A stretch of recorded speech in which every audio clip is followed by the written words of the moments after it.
সব জল্পনার অবসান ঘটিয়ে ব্যাংককে ইউনুস মোদি দ্বিপাক্ষিক বৈঠক ফলপ্রসূ ও গঠনমূলক আলোচনা হয়েছে জানালো প্রেস উইং। স্বার্থ সংশ্লিষ্ট যতগুলো ইস্যু ছিল সবগুলো নিয়ে কথা হয়েছে। শেখ হাসিনা যে ওইখানে বসে অনেক ধরনের ইনসেন্ডিয়ারি কমেন্ট করছেন সেগুলো বিষয়ে কথা হচ্ছে। দ্রুত অংশগ্রহণমূলক নির্বাচনী সরকারের মূল এজেন্ডা বিমস্টেক সম্মেলনে ডক্টর ইউনুসের প্রতিশ্রুতি। প্রথম ধাপে 1,80,000 রোহিঙ্গা প্রত্যাবাসনে সম্মত মিয়ানমার। দীর্ঘ 8 মাসেও শেখ হাসিনার ব্যাপারে বাংলাদেশকে তথ্য দেয়নি ভারত। কূটনৈতিক চিঠি, পররাষ্ট্র সচিবের সফরেও ঘটেনি পরিস্থিতির উন্নয়ন। আমরা শুনেছি পাসপোর্ট ছাড়া এসছেন, পাসপোর্ট নিয়ে এসছেন, মানে এইসব পাসপোর্ট রিভোক হয়েছে, এই টাইপের নানা আলোচনা হয়েছে চারিদিকে। গভর্নমেন্ট থেকে কিছু আমরা শুনতে পারিনি। শেখ হাসিনাকে ফেরত দেওয়ার ব্যাপারে তাদের হয়তো রিলাক্টেন্স আছে, কিন্তু তার কি স্ট্যাটাসে এখানে রাখা হচ্ছে সেই নিয়ে তারাও এক ধরনের কোশ্চেন করে বিব্রত পড়ে। যুক্তরাষ্ট্রের বাড়তি শুল্ক আরোপে সবচেয়ে বেশি ক্ষতিগ্রস্ত হবে তৈরি পোশাক খাত, বলছেন ব্যবসায়ী অর্থনীতিবিদরা। 185 দেশে ট্যারিফ বসানো ঘিরে চলছে তোলপাড়। শেষ পর্যায়ে ঈদের লম্বা ছুটি, কাজের তাগিদে নাগরিক জীবনে ফিরছেন কর্মজীবীরা। বরিশাল সহ দক্ষিণাঞ্চলের লঞ্চে উপচে পড়া ভিড়।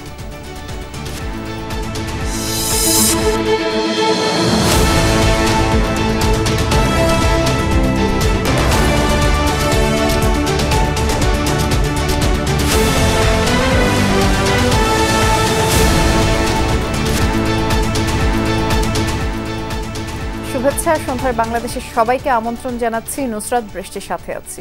শিরোনামগুলো শুনছিলেন। সব জল্পনা কল্পনার অবসান ঘটিয়ে বিমস্টেক শীর্ষ সম্মেলনের সাইড লাইনে বৈঠক করলেন অন্তর্বর্তী সরকারের প্রধান উপদেষ্টা ডক্টর মোহাম্মদ ইউনুস এবং ভারতের প্রধানমন্ত্রী নরেন্দ্র মোদি। বহুল প্রতীক্ষিত এই বৈঠকে আলোচনা হয় শেখ হাসিনাকে ফিরিয়ে আনা থেকে শুরু করে সীমান্ত হত্যা ও পানি বন্টন চুক্তি নিয়ে। প্রধান উপদেষ্টার প্রেস সচিব শফিকুল আলম বলেছেন, বৈঠকটি খুবই ফলপ্রসূ ও গঠনমূলক হয়েছে। অবশেষে সব জল্পনা কল্পনার অবসান ঘটিয়ে অন্তর্বর্তী সরকারের প্রধান উপদেষ্টার সাথে বৈঠক হলো ভারতের প্রধানমন্ত্রী নরেন্দ্র মোদীর। থাইল্যান্ডের ব্যাংককে শাংগ্রিলা হোটেলে বিমস্টেক শীর্ষ সম্মেলনের শেষে সাইড লাইনে অনুষ্ঠিত হলো বহুল আলোচিত এই বৈঠক। ডক্টর মোহাম্মদ ইউনুস সরকারের দায়িত্ব গ্রহণের পর থেকেই মোদীর সাথে বৈঠক নিয়ে চেষ্টার অন্ত ছিল না। আদৌ বৈঠক হবে কিনা তা নিয়েও শঙ্কা ছিল। বৈঠক শেষে সাংবাদিকদের সাথে কথা বলেন প্রধান উপদেষ্টার প্রেস সচিব শফিকুল আলম। জানান, বৈঠকে পারস্পরিক স্বার্থ সংশ্লিষ্ট সব ইস্যু নিয়ে আলোচনা হয়েছে। এছাড়া বাংলাদেশের স্বার্থ সংশ্লিষ্ট যত ইস্যু ছিল তা নিয়েও আলোচনা হয়েছে। কথা হয়েছে শেখ হাসিনাকে ফিরিয়ে আনার ব্যাপারেও। পতিত স্বৈরাচারের উস্কানিমূলক সব বক্তব্য যে ভারত থেকে বসিয়ে দেওয়া হচ্ছে, কথা হয়েছে তা নিয়েও। পারস্পরিক স্বার্থ সংশ্লিষ্ট যতগুলো ইস্যু ছিল সবগুলো নিয়ে কথা হয়েছে। শেখ হাসিনার প্রত্যর্পণ বিষয়ে কথা হয়েছে। শেখ হাসিনা যে ওইখানে বসে অনেক ধরনের ইনসেন্ডিয়ারি কমেন্ট করছেন সেগুলো বিষয়ে কথা হচ্ছে। এর আগে গত বছরের সেপ্টেম্বরে জাতিসংঘের সাধারণ পরিষদের অধিবেশনে বাংলাদেশের প্রধান উপদেষ্টা এবং ভারতের প্রধানমন্ত্রী যোগ দিলেও তাদের দেখা হয়নি। ডক্টর ইউনুস দায়িত্ব গ্রহণের প্রায় 8 মাস হলেও দুই নেতা মুখোমুখি হননি। তবে ক্ষমতা গ্রহণের পর ইউনুসকে অভিনন্দন ও শুভেচ্ছা জানিয়েছিলেন মোদি। গত 26 মার্চ বাংলাদেশের স্বাধীনতা দিবস উপলক্ষেও মোদি শুভেচ্ছা জানিয়ে অধ্যাপক ইউনুসকে চিঠি পাঠান। প্রেস সচিব বলেন, দুই নেতার বৈঠকে তিস্তা ও সংশ্লিষ্ট পানি বন্টন চুক্তি নিয়ে আলোচনা হয়েছে। কথা হয়েছে সীমান্তে হত্যা বন্ধের বিষয়ে। বর্ডার কিলিং নিয়ে কথা হয়েছে। আমাদের দুই দেশের মধ্যে যে গাঞ্জেস ওয়াটার ট্রিটিটা আপনি জানেন যে নতুন করে এটার এক্সপায়ার হয়েছে, নতুন করে ট্রিটিটা হওয়ার আবার কথা হচ্ছে, এবং তিস্তা ওয়াটার, এগুলো সবগুলো নিয়েই কথাবার্তা হয়েছে। বৈঠকটি খুব ফলপ্রসূ ও গঠনমূলক বলে মন্তব্য করেছেন প্রেস সচিব। এদিকে ইউনুস মোদি বৈঠক প্রসঙ্গে ভারতীয় সাংবাদিকদের ব্রিফ করেন দেশটির পররাষ্ট্র সচিব বিক্রম মিশ্রি। সীমান্ত সুরক্ষায় অনুপ্রবেশ বন্ধে আইনের কঠোর প্রয়োগের আশ্বাস দেন তিনি। On the border, strict enforcement of the law and the prevention of illegal border crossings, especially at night, is necessary for maintaining border security and stability. There are a number of bilateral mechanisms between the two countries, and these mechanisms could meet as appropriate to review and take forward our ties. দু দেশের সম্পর্ক উন্নয়নে এই বৈঠক অগ্রণী ভূমিকা পালন করবে বলে আশা তার।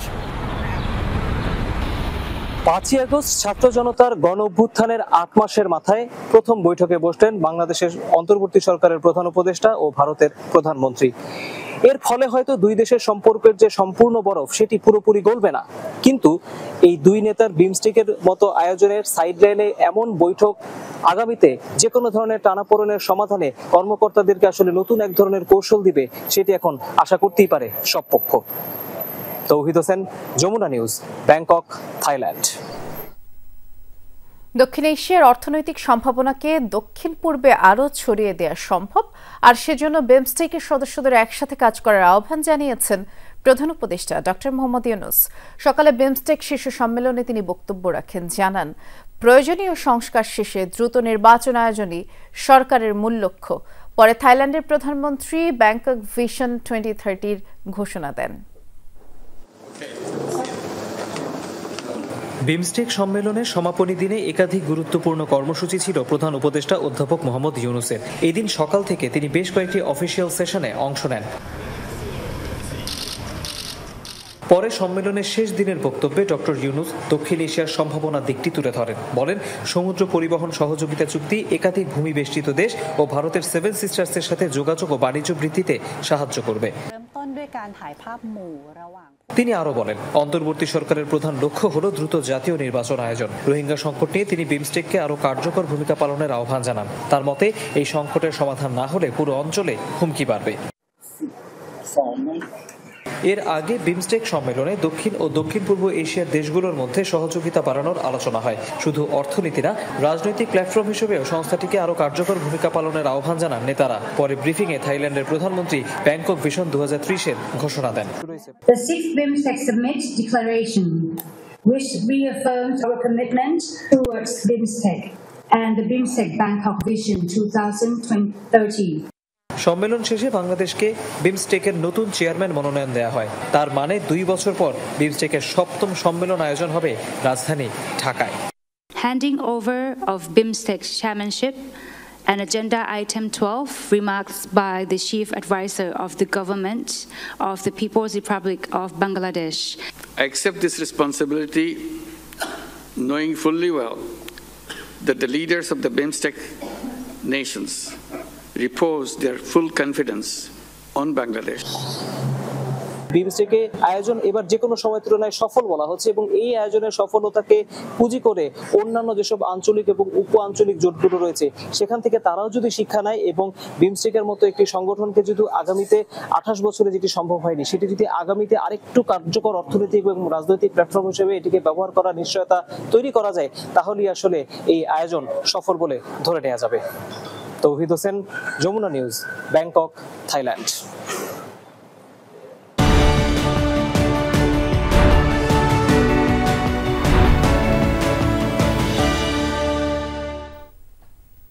প্রথম ধাপে 1,80,000 রোহিঙ্গাকে ফেরত নিতে রাজি মিয়ানমার নিশ্চিত করেছে মিয়ানমারের উপপ্রধানমন্ত্রী ও পররাষ্ট্রমন্ত্রী উ থান শিউ।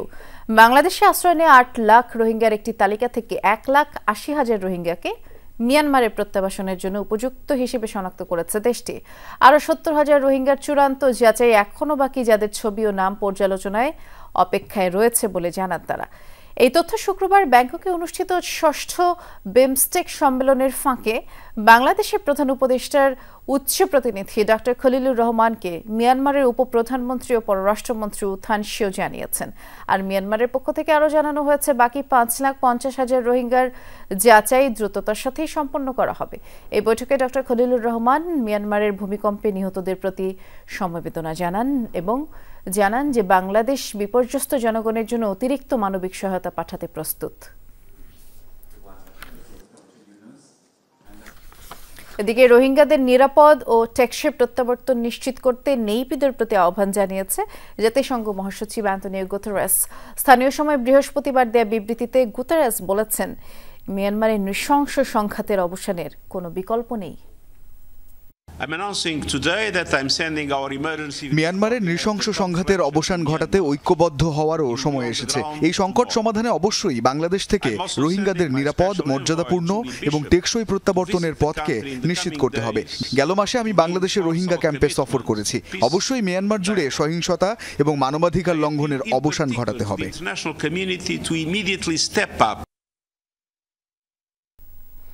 ব্যাংককে বিমস্টেক সম্মেলনের ফাঁকে প্রধান উপদেষ্টা ডক্টর মোহাম্মদ ইউনূসের সাথে ভারতের প্রধানমন্ত্রী নরেন্দ্র মোদীর প্রথম দ্বিপক্ষীয় বৈঠককে গুরুত্বপূর্ণ হিসেবে দেখছে বিএনপি। বিকেলে রাজধানীর শাহজাহানপুরে নিজ বাসায় দেশের রাজনীতি, সংস্কার, নির্বাচন সহ নানা বিষয়ে সাংবাদিকদের সাথে মতবিনিময় এমনটা জানিয়েছেন বিএনপির স্থায়ী কমিটির সদস্য মির্জা আব্বাস। তিনি বলেছেন, এই বৈঠকের প্রয়োজন আছে এবং প্রয়োজন ছিল। বৈঠকের অভ্যন্তরে কি আলোচনা হয়েছে বিস্তারিত তা জানা না গেলেও ইতিবাচকভাবে দেখার কথাই জানিয়েছেন তিনি। এবং শেখ হাসিনার প্রত্যাবর্তন বিচার, সময়ের ও জনগণের দাবি বলে মনে করেন বিএনপির এই নেতা। শেখ হাসিনার সাথে ভারতে অবস্থানরত ফ্যাসিবাদের দোসরদের দেশে ফেরত পাঠানোর দাবি জানান মির্জা আব্বাস। শেখ হাসিনার প্রত্যাবর্তন এবং বিচার সময়ের দাবি, জনগণের দাবি, আমাদের দাবি। ভারতের উচিত শেখ হাসিনাকে অবিলম্বে ফেরত দেওয়া এবং এদেশে পাঠিয়ে দেওয়া, তাকে ফেরত দেওয়া না, পাঠিয়ে দেওয়া। ফ্যাসিস্টের বিচার হওয়া খুব জরুরি। এটা শুধু বাংলাদেশের জন্য না, সারা বিশ্বের জন্য এটা খুব জরুরি যে কোনো ফ্যাসিস্ট কখনো বিনা বিচারে যেতে পারে না। ৮ মাসেও দিল্লিতে অবস্থানরত শেখ হাসিনার ব্যাপারে বাংলাদেশকে কিছুই জানায়নি ভারত। দিল্লির বাংলাদেশ দূতাবাসও অনানুষ্ঠানিক আলোচনায় এ বিষয়ে কিছু জানতে পারেনি। তবে রাষ্ট্রীয় অতিথি হিসেবে কড়া নিরাপত্তার মধ্যে দেশটিতে শেখ হাসিনা থাকছেন বলে জানিয়েছে দূতাবাস। ভারতীয় বিশ্লেষকদের ধারণা, ঢাকা চাইলেও শেখ হাসিনাকে খুব সহজে ফেরত দেবে না দিল্লি।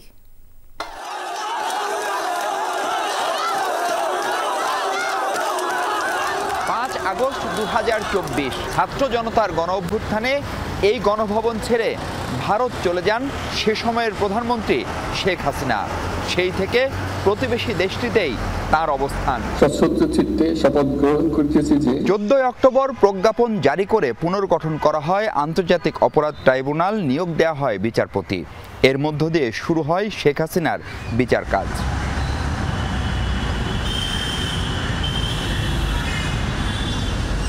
বিচার প্রক্রিয়া শুরুর পর ডিসেম্বরে শেখ হাসিনাকে ফেরত চেয়ে দিল্লিকে কূটনৈতিক পত্র পাঠায় পররাষ্ট্র মন্ত্রণালয়।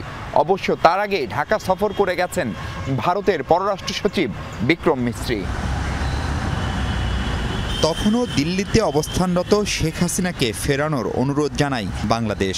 3 মাস পেরিয়ে গেলেও ঢাকার সেই চিঠির জবাবই দেয়নি দিল্লি।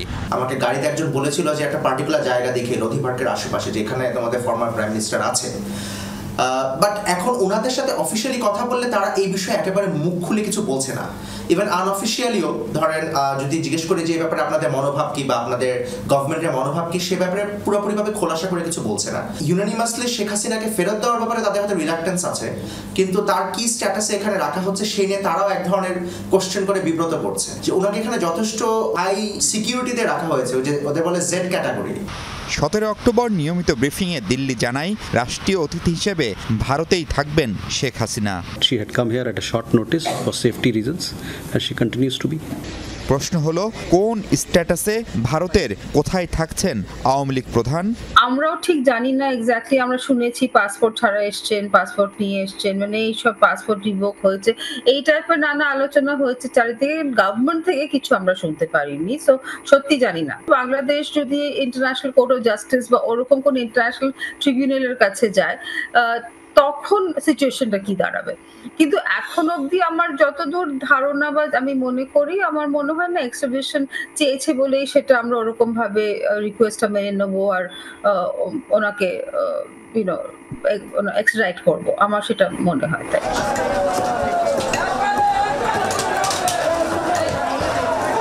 ভারত আনুষ্ঠানিকভাবে কিছু জানাক বা না জানাক, আপাতত দিল্লিতেই থাকছেন শেখ হাসিনা। তিনি কবে নাগাদ দেশে ফিরতে পারবেন কিংবা বিচারিক প্রক্রিয়ার মধ্য দিয়ে আদালত কিংবা সরকার আদৌ তাকে দেশে ফেরাতে পারবেন কিনা তা নিয়েও নানা সংশয় আছে।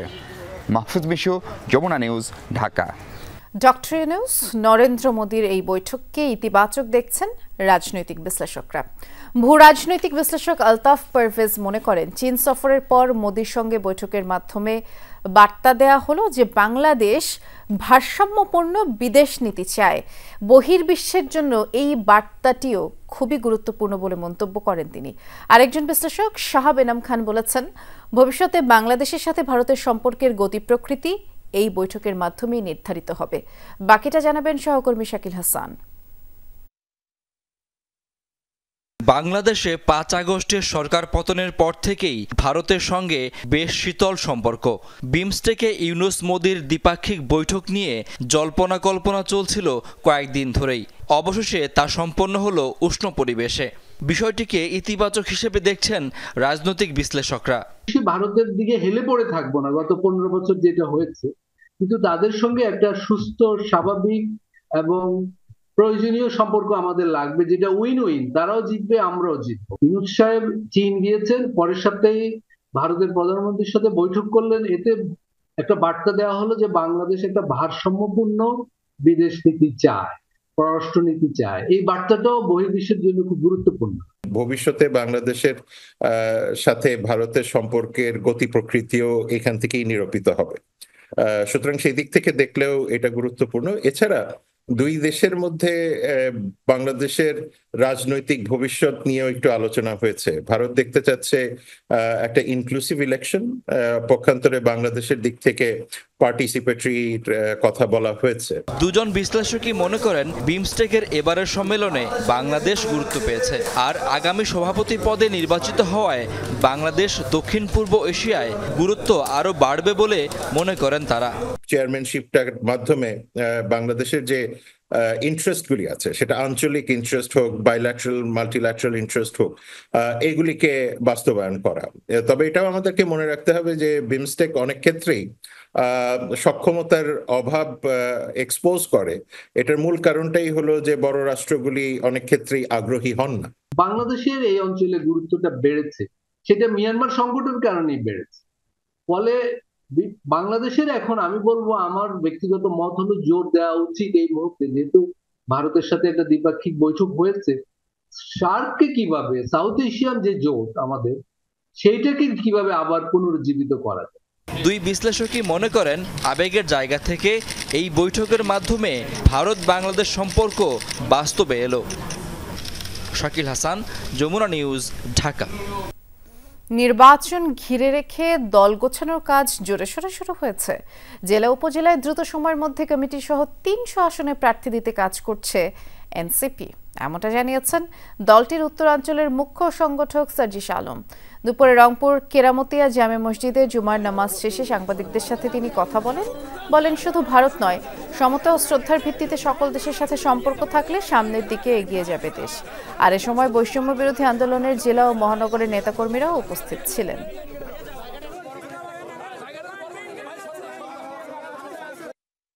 আমরা যা করতে চাই, বাংলাদেশকে নিয়ে যে স্বপ্নগুলো দেখি, আমাদের যে প্রত্যাশা, সেগুলো তুলে ধরতে, এবং জনগণ আসলে কি চায়, এত ত্যাগের পরে, রক্তের পরে যে নতুন বাংলাদেশে, এই বাংলাদেশে তাদের চাওয়া কি, সেগুলো শুনতে আমরা তাদের কাছে যাব। আমরা সেই কাজগুলোই করছি।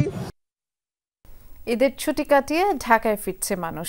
আজ সকাল থেকে রাজধানীর গাবতলী বাস টার্মিনালে কর্মস্থলমুখীদের ভিড় দেখা গেছে এবং 9 দিনের ছুটি শেষ পর্যায়ে, তবে এখনো ঢাকা ছাড়ছেন অনেকে, যদিও সেই সংখ্যা নেহাতি কম। গণপরিবহন সংশ্লিষ্টরা বলছেন, এখন অনেক যাত্রী ঢাকা ছাড়লেও সেই সংখ্যা অনেক কম। সিট ফাঁকা রেখেই গন্তব্যে ছাড়ছে গাড়ি। অনেকে ঈদের ছুটি পাননি বা বিশেষ কারণে যেতে পারেননি, তারাই ঢাকা থাকছেন বেশি, এবং এখনো ঈদের ছুটি থাকায় কেউ কেউ ঘুরতে যাচ্ছেন। আর স্বস্তির ঈদ কাটিয়ে ঢাকায় ফিরতে পেরে যাত্রীরা বেশ খুশি। নিজের গ্রাম ছেড়ে, নিজের মাতৃভূমি ছেড়ে আসতে অবশ্যই একটু কষ্টই হয়, তারপরেও কিছু করার নাই, কর্মজীবনে ফিরতে হবে। ঢাকাতে থাকি, আমার মেয়ের বাড়িতে যাচ্ছি, ঈদের পরেই যাবো। 2-3 তারিখের পর থেকে তো আর যাত্রী যাওয়ার কোনো যাত্রী নেই, একটা যায়, আসার অনেক ভিড়। বরিশালের লঞ্চ টার্মিনালে কর্মস্থলে ফেরা মানুষের উপচে পড়া ভিড়। সকাল থেকে প্রতিটি লঞ্চ ছাড়ছে একেবারে যাত্রী বোঝাই হয়ে, তিল ধারণের ঠাঁই নেই। ঈদের ছুটি কাটিয়ে নিজ নিজ কর্মস্থলে পরিবার পরিজন নিয়ে ফিরছেন মানুষজন। আর ঈদের ছুটির রেশ না কাটতেই মানুষরা জানালেন স্বাচ্ছন্দ্যেই তারা এবারে যাতায়াত করতে পারছেন। তবে যাত্রীদের মাঝে ঈদের রেশ কাটেনি, প্রিয়জনকে ছেড়ে আসার বেদনা রয়েছে। সংশ্লিষ্টদের ধারণা শনিবার থেকে এই যাত্রীচাপ কয়েকগুণ বাড়বে। রাত থেকে ঘাটে বেড়েছে লঞ্চের চাপ। পরিবার পরিজনের সাথে ঈদ আনন্দ উপভোগ করতে রাজধানীর বিনোদন কেন্দ্রগুলোতে ভিড় একেবারে চোখে পড়ার মতো। রাজধানীর শ্যামলীর শিশু মেলায় ঘুরতে আসা দর্শনার্থীরা বলছেন, ঢাকা শহরে শিশুদের খেলাধুলার জায়গা কম, তাই ঈদের ছুটিতে শিশুদের আনন্দ বিনোদনের জন্যই অভিভাবকরা নিয়ে আসছেন। শিশুদের জন্য শহরে আরও কিছু খেলা এবং বিনোদনের জায়গা তৈরি করলে ভালো হতো বলেও জানান তারা। আবার কেউ কেউ অভিযোগ করেছেন এখানে টিকিটের মূল্য বেশি, তাই সেটি কমানোর দাবি জানান। শিশুরা সেখানে ঘোড়া, ট্রেন, চরকি, নাগরদোলা, প্লেন কার এসব রাইডে উঠেছে এবং আনন্দ উপভোগ করেছে।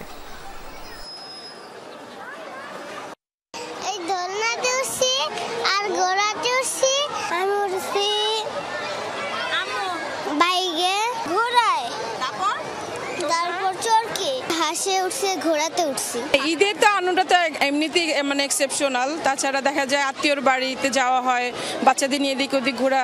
জায়গা খুবই কনজাস্টেড, ছোট আরো বড় পরিসরে জায়গাগুলো হলে বাচ্চারা ঘুরে ফিরে শান্তি পেতে। ভিতরে প্রত্যেকটা ইয়েতে আপনার টাকা পয়সা লাগে 60 টাকা থেকে 80 টাকা 100 টাকা, আর একটু কম টাকা নিত তাহলে আরো ভালো হতো আমাদের জন্য। যুক্তরাষ্ট্রের বাড়তি শুল্ক আরোপে সংকটে রফতানিমুখী শিল্প। সবচেয়ে ক্ষতিগ্রস্ত হবে তৈরি পোশাক খাত এবং এই চাপ সামলাতে না পারলে কিছু কারখানা বন্ধ হয়ে যেতে পারে বলে আশঙ্কা ব্যবসায়ী অর্থনীতিবিদদের। তাদের ধারণা আলোচনা চালিয়ে যাওয়ার সুযোগ আছে। এছাড়া সংকট কাটাতে পণ্যের বহুমুখীকরণের পাশাপাশি বিকল্প বাজার খোঁজারও পরামর্শ দিয়েছেন অর্থনীতিবিদরা। বাংলাদেশি রপ্তানি পণ্যের সবচেয়ে বড় বাজার যুক্তরাষ্ট্র। দেশটিতে বছরে গড়ে রপ্তানি হয় $8.5 বিলিয়ন পণ্য। এর প্রায় পুরোটাই তৈরি পোশাক। দেশটির বাজারে শুধু পোশাক রপ্তানি হয় $7.5 বিলিয়ন মতো। বাংলাদেশি পণ্য রপ্তানিতে 37% শুল্ক আরোপ করেছে যুক্তরাষ্ট্র। এতদিন 15% শুল্ক দিলেও এখন দিতে হবে প্রায় 2.5 গুণ বেশি। ক্রেতা প্রতিষ্ঠান এ বাড়তি শুল্কের দায় চাপিয়ে দিতে পারে উদ্যোক্তাদের উপর, যা অনেকের পক্ষে বহন করা সম্ভব নয় বলে মনে করেন ব্যবসায়ী ও অর্থনীতিবিদরা। যে ধাক্কাটা লাগবে দেখেন, আমাদের বায়ারদের যে একটা মানে মানসিকতা, তারা প্রথমেই তাদের উপরে যে চাপগুলো আছে সেগুলো তারা সাপ্লাইদের উপরে ট্রান্সফার করে দিতে চায়। এই প্রথম ধাক্কাটা যেটা আসবে সেটা অনেক ফ্যাক্টরিগুলোই হয়তোবা নিতে পারবে না, যে দাম কমাতে বলবে, সে দাম কমিয়ে কাজ করে, তাহলে তার ফ্যাক্টরি লসে চলে যাবে। ফলে কিছু কিছু ফ্যাক্টরি আসলে প্রথম ধাক্কাতে বন্ধ হয়ে যাওয়ার একটা সম্ভাবনা দেখা দিতে পারে। মনে রাখা দরকার, আমরা যে ধরনের পণ্য রপ্তানি করে থাকি মূলত স্বল্প, লো এন্ড এবং মিডিয়াম এন্ড পণ্যগুলো, এগুলো তাদের স্বল্প আয় বা মধ্যম আয়ের মানুষই তারা কিনে থাকেন আমাদের পণ্যগুলো। সুতরাং উচ্চ মূল্যর কারণে ওখানে যদি মূল্যস্ফীতি হয় বা কর্মসংস্থানে যদি সেখানে কোনো ধরনের প্রভাব পড়ে, তার কারণে যদি ভোক্তারা কম কেনেন, তাহলে কিন্তু আমাদের উপরে তুলনামূলকভাবে বেশি ইম্প্যাক্ট হবে। আমাদের এই জায়গাটিতে বিকল্প পণ্যে সুইচ করবার সুযোগ নেই। বাণিজ্য ঘাটতি বিবেচনায় বাংলাদেশি পণ্যের উপর শুল্ক আরোপ করেছে ট্রাম্প প্রশাসন, যা যৌক্তিক নয় বলে মনে করেন ব্যবসায়ী ও অর্থনীতিবিদরা। দেশটির প্রধান রপ্তানি পণ্যের উপর কোনো শুল্ক নেই। বিষয়টি তুলে ধরে মার্কিন প্রশাসনের সাথে আলোচনার পরামর্শ তাদের। আমরা সেকেন্ড আইটেম হিসেবে ইম্পোর্ট করি সোয়াবিন, থার্ড আমরা কটন ইম্পোর্ট করি। তো এই আইটেমগুলোতে কিন্তু আমাদের ট্যাক্স সেক্টর হলো 0, seed custom duty 0, supplementary duty 0। হয়তো হয়েছে যে রেসিপ্রোকাল, যে আমাদের টোটাল ডিউটি স্ট্রাকচার বা টোটাল ডিউটি স্ট্রাকচার তো তার বিজনেসে হ্যাম্পার করছে না। ফলে এই জিনিসটা আমার মনে হয় যে আমরা আসলে একটু আমাদের এখন বোঝানো দরকার যারা ট্রাম্প প্রশাসনের সাথে জড়িত। উচিত হবে বাণিজ্য মন্ত্রণালয়ের গবেষকদের সঙ্গে আলাপ আলোচনা করে এই তাদের মেথোডোলজি কিভাবে তার ক্যালকুলেশন করেছেন এবং সেইটির ভিত্তিতে রিক্যালকুলেট করে দেখা যে আমাদের এখানে MFN রেটেও 74% হওয়ার কথা না, আর ইফেক্টিভ রেট তো অনেক কম, কারণ আমাদের এক্সপোর্ট ওরিয়েন্টেড ইন্ডাস্ট্রি যেগুলো ব্যবহার করে সেটা কিন্তু শূন্য শুল্ক পায়। সংকট কাটিয়ে উঠতে এবং একক বাজারের উপর নির্ভরতা কমাতে বিকল্প বাজার খোঁজার পরামর্শ অর্থনীতিবিদদের। বিকল্প বাজারের বিষয়টি সবসময়ই ছিল, এখন আরও গুরুত্বপূর্ণ হচ্ছে। একদিক থেকে বাংলাদেশের LDC গ্র্যাজুয়েশন রিলেটেড উদ্যোগ নেবার সূত্রপাত হচ্ছে এই ঘটনাটির মাধ্যমে। মার্কিন যুক্তরাষ্ট্র এখন MFN রেট বা উচ্চ শুল্ক আরোপের কারণে বাধ্য হয়েই এখন ট্যারিফের বিকল্প বা ট্যারিফের ভিতরে কিভাবে আমরা নেগোশিয়েট করতে পারি সেই জিনিসগুলোর কিন্তু এখন না উদ্যোগ গ্রহণ করে কোনো সুযোগ নেই। বিশ্ববাজারে প্রতিযোগিতায় টিকে থাকতে পোশাক শিল্পের সক্ষমতা বাড়ানো জরুরি বলেও মন্তব্য করেন অর্থনীতিবিদরা। আলমগীর হোসেন, যমুনা নিউজ, ঢাকা। এবার যুক্তরাষ্ট্রের উপরে পাল্টা 25% শুল্ক আরোপ করল প্রতিবেশী কানাডা। 185টি দেশে মার্কিন প্রেসিডেন্ট ডোনাল্ড ট্রাম্পের শুল্ক আরোপের ঠিক একদিন পরেই এই ঘোষণা দিয়েছেন কানাডীয় প্রধানমন্ত্রী মার্ক কার্নি। যুক্তরাষ্ট্র থেকে আমদানিকৃত গাড়ির উপরে আরোপিত হবে নতুন এই শুল্ক, তবে এর আওতায় পড়বে না গাড়ির যন্ত্রাংশ, বাদ যাচ্ছে মেক্সিকো। আঞ্চলিক মুক্ত বাণিজ্য চুক্তির আওতাভুক্ত নয় এমন $25.3 বিলিয়ন সমমূল্যের আমদানিকৃত গাড়ির উপরে শুল্ক চাপানো হবে, আর বজায় থাকবে ওয়াশিংটনের উপরে আরোপিত পূর্ববর্তী শুল্ক। We will fight to bring each of these tariffs. যুক্তরাষ্ট্র যে পদ্ধতিতে আমাদের উপর শুল্ক আরোপ করেছে, ঠিক একই পদ্ধতিতে আমরা তাদের থেকে আমদানি করা যানবাহনের উপর 25% শুল্ক আরোপ করছি। আমদানিকৃত যন্ত্রাংশের উপর এর কোনো প্রভাব পড়বে না। এই শুল্ক আরোপের শেষ দেখতে লড়াই চালিয়ে যাব। চট্টগ্রামের লোহাগাড়ায় সড়ক দুর্ঘটনায় গুরুতর আহত তাসনিম ইসলাম প্রেমা চট্টগ্রাম মেডিকেলে চিকিৎসাধীন অবস্থায় মারা গেছেন। এই ঘটনায় এখন পর্যন্ত নিহতের সংখ্যা 11 জন। সকাল 11টায় আইসিইউতে মারা যায় প্রেমা। গেল 2 এপ্রিল গভীর রাতে প্রেমা ও তার পরিবার ঢাকা থেকে মাইক্রোবাসে করে কক্সবাজারের উদ্দেশ্যে রওনা হন। চুন্তির জাঙ্গালিয়ায় ঝুঁকিপূর্ণ একটি বাঁকে আসলে দ্রুতগামী বাসের সাথে মুখোমুখি সংঘর্ষ হয় মাইক্রোবাসটির। ঘটনাস্থলেই প্রেমার বাবা, মা, ছোট 2 বোন সহ ফুফাতো বোন মারা যান। চিকিৎসকরা জানান, সঠিক সময় হাসপাতালে নিয়ে আসতে না পারায় সর্বোচ্চ চেষ্টা করেও প্রেমাকে আর বাঁচানো যায়নি। ঢাকা কমার্স কলেজের 2য় বর্ষের ছাত্রী ছিলেন প্রেমা। দেশের 3 জেলায় কার্টনবন্দি মরদেহ উদ্ধার করেছে পুলিশ, তবে কোনোটিরই পরিচয় শনাক্ত হয়নি। এই রহস্য উদ্ঘাটনে তদন্ত শুরু করেছে পুলিশ। প্রাথমিকভাবে ধারণা করা হচ্ছে অন্য কোথাও হত্যার পর রাতে কোনো এক সময় কার্টনে ভরে মরদেহগুলো ফেলে রেখে যাওয়া হয়। ঢাকার কেরানীগঞ্জের শাক্তা ইউনিয়নের মালঞ্চ এলাকা। স্থানীয়রা দেখতে পান 3টি কার্টন নিয়ে টানাটানি করছে কয়েকটি বেওয়ারিশ কুকুর। বিষয়টি সন্দেহ হলে কাছে গিয়ে দেখা যায় মানুষের শরীরের খণ্ডিত অংশ। কুকুরের লাশ নিয়ে টানাটা হেঁচড়া, এটা খুবই ন্যাক্কারজনক। পলিথিনে মোড়ানো মানুষের টুকরো টুকরো করে মাংস কার্টনে করে পেঁচিয়ে বা কারা যেন ওই ছেলে ফেলে রেখে যায়। সিআইডির উপস্থিতিতে কার্টন 2টা খোলার পরে আমরা মানবদেহের খণ্ডিত কিছু অংশ পাই। তো এই বিষয়টা নিয়ে আমরা কাজ করছি। আমরা আইনি যে কার্যক্রম আছে, বিশেষ করে ডিএনএ প্রোফাইলিং, ফিঙ্গারপ্রিন্ট সংগ্রহ সহ হত্যাকাণ্ডের সাথে যারা জড়িত এই বিষয়গুলো নিয়ে আমরা কাজ করছি। মানিকগঞ্জ সদরের মিতরা বরুন্ডি আঞ্চলিক সড়কের এগারশ্রী এলাকা থেকে উদ্ধার করা হয়েছে এক নারীর কার্টনবন্দি ক্ষতবিক্ষত মরদেহ। পুলিশের ধারণা, অন্য কোথাও হত্যার পর গত রাতের কোনো এক সময় কার্টনে ভরে মরদেহ ফেলে রেখে যায় কেউ। প্রাথমিক ধারণা মনে হচ্ছে যে এটা একটা পরিকল্পিত হত্যাকাণ্ড, যে এটা ওই জনক মহিলাকে মেরে এখানে লাশটা গোপন করার উদ্দেশ্যে বা করার উদ্দেশ্যে এখানে লাশটা এই বাঁশঝাড়ের এখানে ফেলে যায়। তথ্য প্রযুক্তির সহায়তায় আমরা যে ক্রাইম সিন যেভাবে পরিচয় শনাক্ত করে সেই চেষ্টা করে যাচ্ছি। একই রকম ভাবে মুন্সিগঞ্জের লোহজংয়েও রাস্তার পাশে পড়ে থাকা 2টি কার্টন থেকে মানবদেহের খণ্ডিত অংশ উদ্ধার করা হয়েছে। সাইফ আহমেদ, যমুনা নিউজ।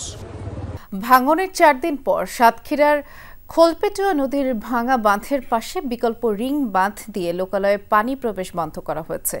দুপুরে 362 মিটার রিং বাঁধ নির্মাণের কাজ শেষ হয়, বন্ধ হয় জোয়ারের পানি প্রবেশ।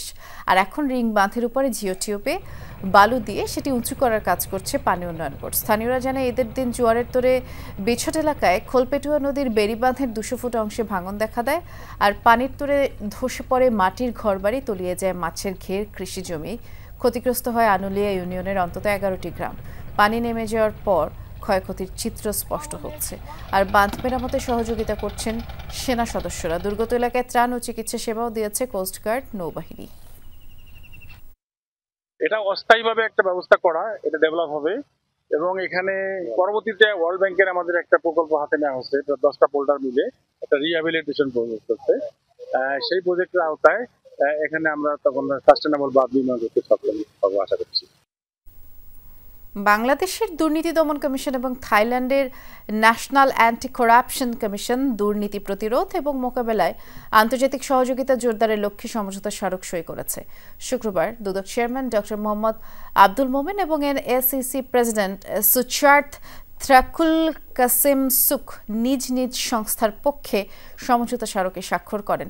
থাইল্যান্ডে অনুষ্ঠিত বিমস্টেক শীর্ষ সম্মেলনের সাইডলাইনে এই সমঝোতা স্মারক স্বাক্ষর অনুষ্ঠানে উপস্থিত ছিলেন প্রধান উপদেষ্টা ডক্টর মোহাম্মদ ইউনূস আর দুদক চেয়ারম্যান ডক্টর আব্দুল মোমেন আশা প্রকাশ করেন এই সমঝোতা স্মারক উভয় দেশকে দুর্নীতির বিরুদ্ধে কার্যকরভাবে লড়াই করতে সহায়তা করবে।